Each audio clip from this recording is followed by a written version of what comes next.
Ano? Kasi, ang matcha mo. Dahil sa totoo lang, ang sarap mo talaga sa pakin eh. Anak ng... Pating! Paano ba? Okay lang. Aray ko!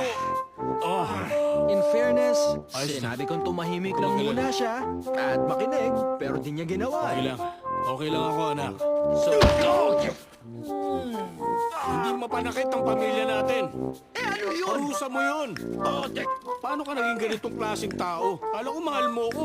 Hindi ko pa siya nasusulat. At wala pa nakakakita o nakakaalam ng algorithm ko. Nandito lang siya sa utak ko. At dun sa sub-basement. Sa isang diamond hard neuromorphic processor.